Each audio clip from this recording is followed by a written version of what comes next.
Good morning guys, in front of me is REALME 11 and let me show you how to clear browsing data.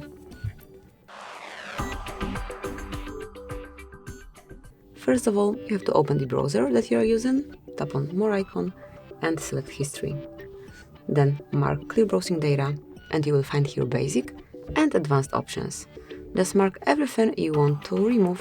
If you want to, for example, stay with your saved passwords, smoothly unmark it, but I want to remove everything. Then you have to select your time range. So as you can see, you can remove history from past hour, past day, 7 days, 4 weeks, or all time, however you like. Just mark it and then select clear data. And that is all.